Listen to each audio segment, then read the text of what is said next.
What is going on, guys? Skull Rider here. So yeah, if you couldn't already tell from the background gameplay here, this is going to be a really chill and low concentration kind of video. Like, I'm pretty much just going to be rambling about my opinions here, which of course ultimately aren't really worth anything, so you could just have this video on in the background while you're doing homework or something. I honestly don't care. But anyway, the whole reason why I decided to make this video in the first place is I've always been a huge connoisseur of music, and just talking about it and discovering new tunes is something I've always loved to do. I think my interest in music originally came from my kindergarten days, where every day after school I would just sit in front of my parents' computer for literally hours listening to their iTunes library, and also staring in great confusion and wonder at the album covers. Though I think what really drew me in wasn't really the music itself, but more so all of the strange and zany album covers there were. Yeah, there were definitely some interesting album covers and music videos on there. Like, these were just some of the horrors my innocent eyes were exposed to. Like, obviously I know they're not like straight up graphic covers or anything, but as a little kid, I had no freaking idea what I was supposed to make of all this stuff. And just like the uncanny feel of it all really got to me. But anyway, I think that's a lot more backstory about my relationship with music needed than necessary. So basically, as the title of this video is implying, I'm going to be talking about albums that really affected my life in a lot of ways, and also just albums that changed my view of how music could be made, and also even to some sense how I see the world. But instead of me talking about these albums in some random order, I'm going to spice things up a little bit and be ranking these albums in like a top 10 style, which, man, was not easy to do because I'm honestly pretty happy with how the list came out, so I'm rather excited to share it all with you guys. But yeah, the criteria for the ranking I'll be using is how the album flows as a whole, how many musical masterpieces it has, and of course, how much these albums have affected me personally. So yeah, this isn't really going to be a list of what albums I think are objectively the greatest musically. That list would look pretty different, but there's still going to be quite a few of those albums on here for sure. Also, I decided to just limit this list to one artist per album. But alright, now that the guidelines have been laid out, let's get right into it. So before I start the actual list, I wanted to throw in just a few honorable mentions of albums that are amazing, but just barely missed the cut, but still wanted to talk about them.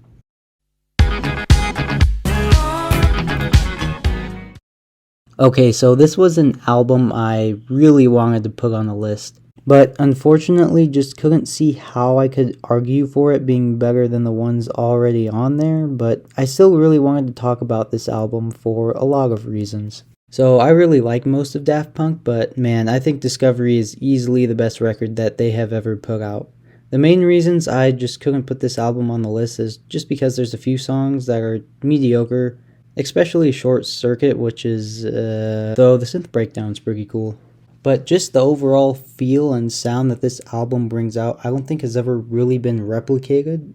Which is pretty ironic in a way, because this album is just one big sample fest. But yeah, I think I can easily say that this is my favorite electronic album of all time, even over other more experimental electronic artists. Like, I know most people's favorite electronic albums are going to be the more experimental ones, but I don't know. I need to be in a certain mood to listen to those, but man, just turn on some Daft Punk at any freaking time and I'll be grooving.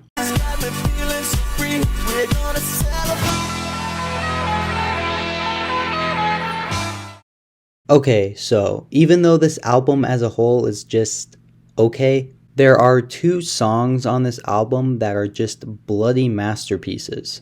And for those of you that have listened to this album, I'm sure you know which ones I'm talking about. But, like, don't get me wrong, I still think Farewell to Kings and Closer to the Heart are good jams, but, like, comparing these songs to Xanadu and Cygnus and other absolutely amazing songs Rush has made, it's just not really a competition. Like all the other albums on this list, while there are some songs that are better than others, the other not so good songs aren't really lagging too far behind the amazing ones. And I don't know, I just think that Xanadu and Cygnus are on an entirely different caliber of masterfulness than the other tracks on this record.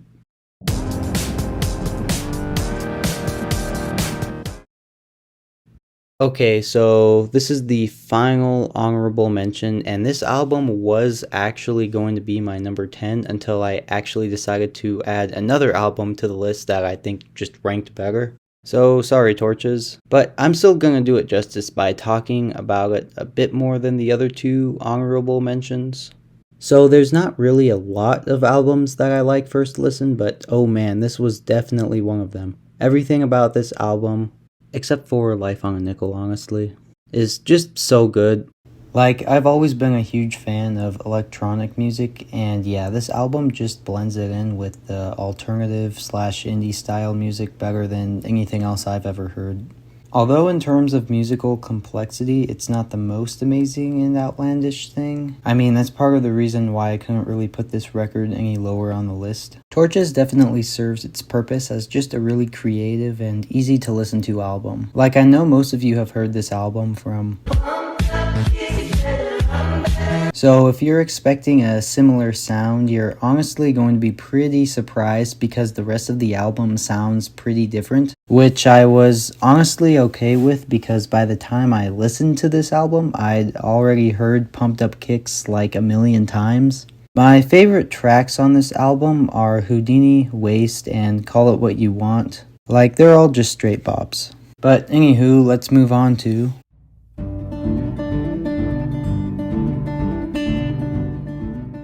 alright, so I knew for a fact that I was gonna have a Lumineers record on the list because, well, Lumineers. But yeah, I actually decided to go with their debut as it's just got the whole enchilada, man. Upbeat, stripped back, breakup, commitment, submarines. I mean, man, this album really just covers the whole spectrum. And, I also just can't get over the whole acoustic feel of this album. Like, I love Brightside, but there's just something about that minimalism. And Cleopatra does a really good job with this as well, but there's just more songs I like on the self-titled, so... Also, my reasoning in putting this record higher than the honorable mentions isn't so much because I like the folk genre better, but it's pretty much just the lyricism. Not to say Torches is bad in that area, but like, it's just kinda hard to beat the raw lyrics of the Lumineers, and on top of that, having them sung by Wesley's just unreplicatable voice is just the cherry on top. But yeah, I freaking love the Lumineers, so I just had to put one of their albums on this list. But now let's move on to an album which encapsulates an entirely different realm of music.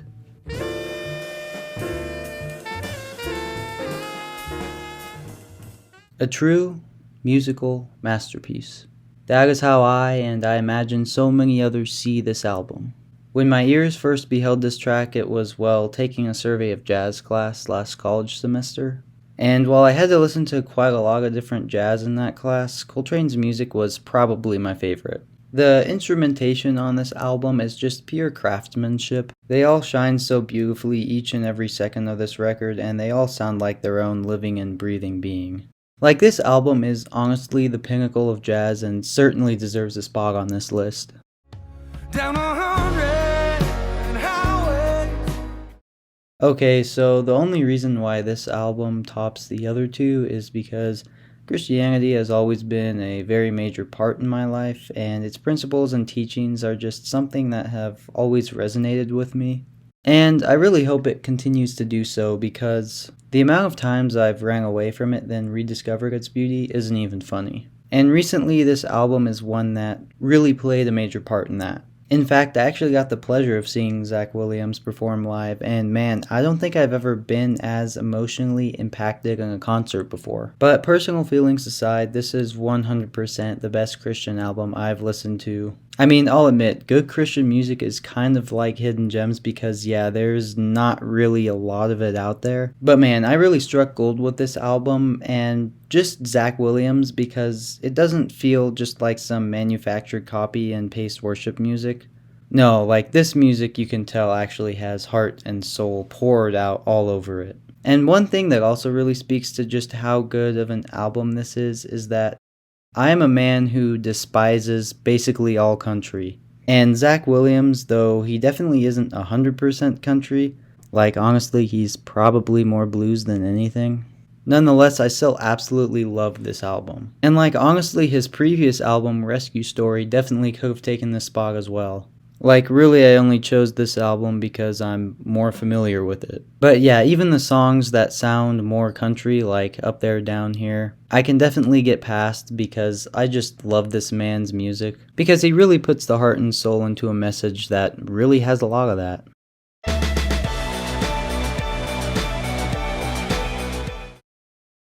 Alright, so this band is like my childhood favorite, so I kind of feel obliged to put one of their albums on this list. But man, it absolutely had to be this one by like a long shot. Mainly because this is the album that's certainly aged the best in my opinion. But yeah, I think this was my first experience liking an album as a whole.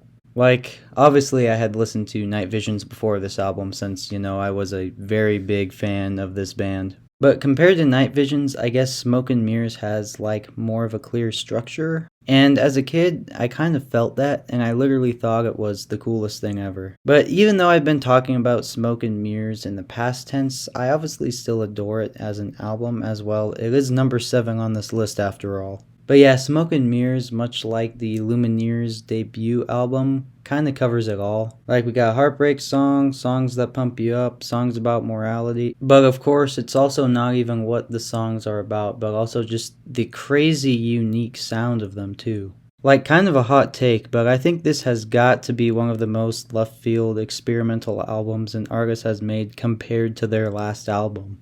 Like, this album is literally nothing like Night Visions. Granted, though, there are some songs on here that could have that OG Night Vision vibe, but really this album sounds like it could be by a completely different band. But yeah, overall, really good album that's got like really everything in it, and honestly, peak Imagine Dragons. But yeah, now we move on to...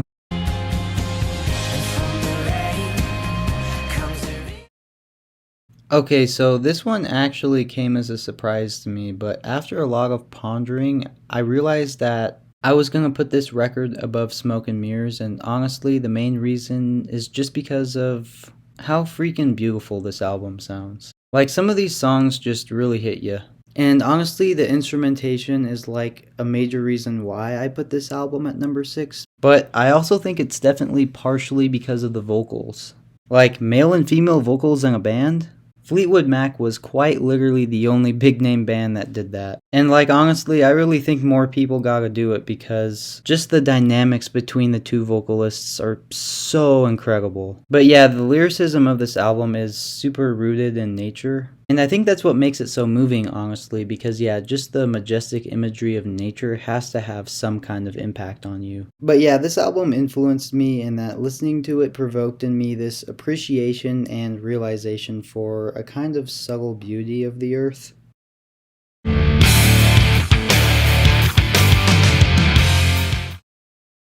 Okay, so where am I even supposed to start with this album? Honestly, as much as hardcore Tool fans get dissed on about just overhyping and literally worshipping this band and their music, I honestly think that they hit the nail on the head when they say that Tool is an experience. So in more recent times, I've been more inclined to like do genius searches or learn more about an artist before listening to their stuff, which I low-key did for Tool. But what really initially drew them to me was their sound through snippets of some of their songs that I heard on the internet. Of course, being a drummer, I was obviously completely taken aback at Dan Carey's just absolutely legendary drumming skills. So at first, this band was kind of more of an appreciation band for me. However, my opinion of this band completely changed when I listened to Lateralis in its entirety. And oh man, like, it's really hard to put into words, but literally everything about this album, every little intricate thing plays a part in the overall journey.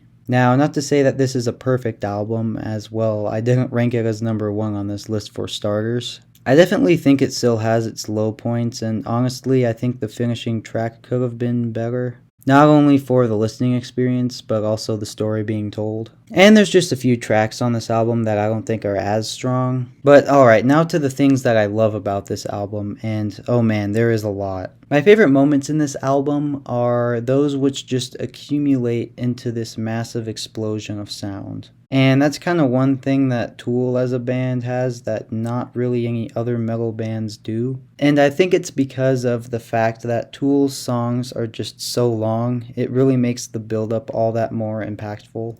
But yeah, the last thing I want to talk about in this album is just Maynard's voice, man. Maynard's freaking amazing voice. Like, honestly, I like very little metal. And I think it's mainly because, for one, instruments are just meshed together in a gross way, and vocals are really hard to make out. And often the content of the lyrics aren't the greatest either. But with Tool, none of those things are true. It's almost like jazz, where every instrument is like its own separate being, and on top of that, get a vocalist who can bring out so much emotion in you. And you got all the ingredients for what is in fact a true musical experience.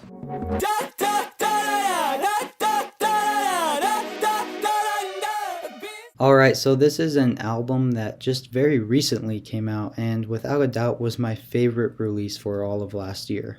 But holy crap, man, like even as a big Half Alive fan already with really high expectations, this album still shook me to the core when it came out. Like at just the time it was released and things I had gone through in my life up to that point, I gotta say that this album and Number One have both gotta take the cake for albums that have personally resonated with me the best. But anyway, let's also talk about why this album is so good in literally every other aspect. Like, even when I was introduced to them for their debut album, I was just blown away by their instrumentation. Like, so many genres thrown together. Now Not Yet was super spicy. But man, Conditions of a Punk just turned everything up to a completely new level. Honestly, it's hard to even describe the change that happened, so really you should just listen to these guys' music yourself to see what I mean. But also just how woven together this record is as a concept album is just amazing. And honestly, if I were to make a list on concept albums, this would have to be number one, easily. Like, just the way all the individual songs connect is just so masterful. But yeah, this album is really something else, so I would really recommend giving it a listen. But alright, now we move on into the top 3.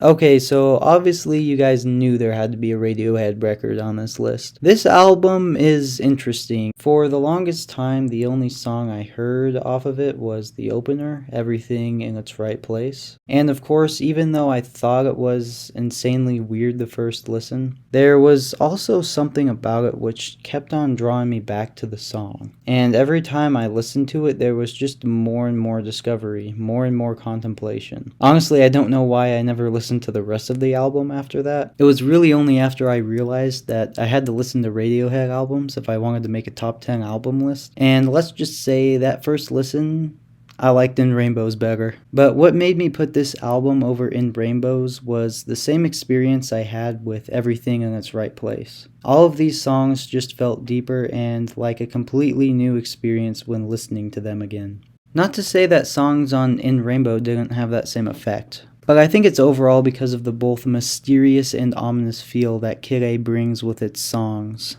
Like, for me at least, that kind of makes it feel like there's a lot more to dig into. And sonically, I've never heard an album like this. And I really don't think that there's anything else made that's been able to replicate the same sound and feel as Kid A. Besides, Amnesiac. We're not counting that. Very fittingly, being released at the turn of the millennia, Kid A truly was the greatest shift in rock music history, combining elements that really shouldn't be possible to combine. But the band made it work, and the product is truly something special.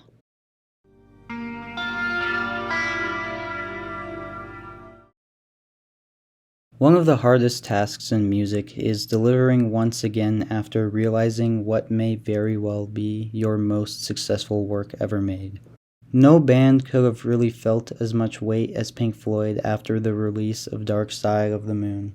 Not only this, but there was plenty of tension in the band itself, which, as you might imagine, would only hinder the songwriting process. But not even 2 years after releasing easily one of the most renowned albums of all time, they make this masterpiece. There is just something about Wish You Were Here that makes it a better album than Dark Side for me. Besides having one of the most beautiful songs ever made in its track list, it's almost like a step back from everything.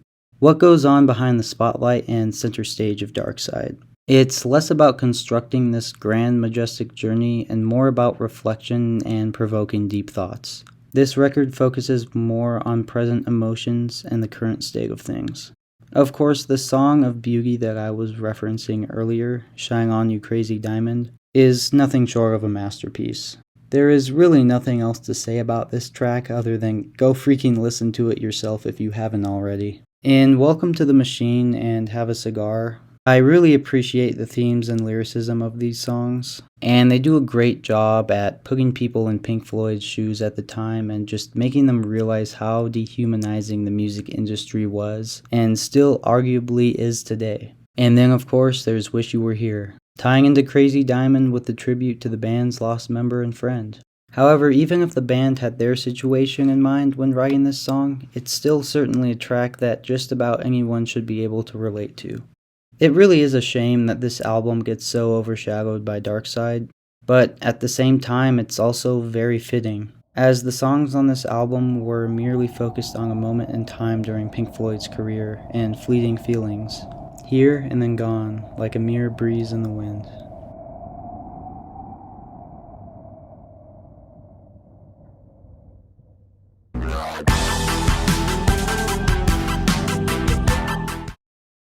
Well, here's my number one album based on impact. Do I think this album sounds objectively better and is more musically talented than the last few on this list? Certainly not. Am I biased and partial to Top? Certainly am, but hey, everyone is in some sense to their favorite artist. I found 21 Pilots well in their Blurry Face era, and the reason why I was so drawn to them was that these guys really didn't seem afraid to write about what they wanted to. Well, yes, 21 Pilots can be definitely dark and edgier music, to say the least. You'd be doing the band a huge disservice to say that that's all they are. Much unlike the other music that Depressed Me was drawn to, these guys always had a subtle message of hope strewn into their music.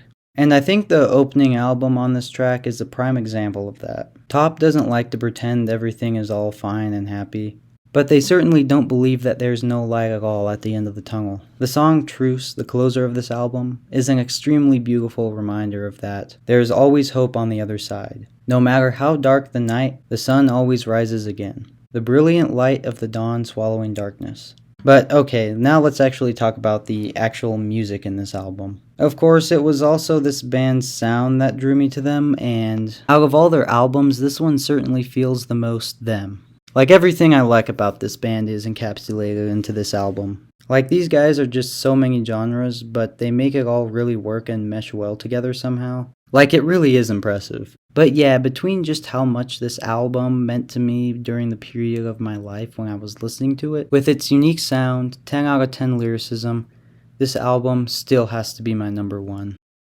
Well, thank you guys again so much for spending your time listening to this video. I know there were infinitely many other things you could do with your time, so thanks for choosing to spend it listening to my ramblings. It really does mean a whole lot. Hope you guys enjoyed the music-based content, and let me know if you want to hear more of it. This is Skull Rider, signing out.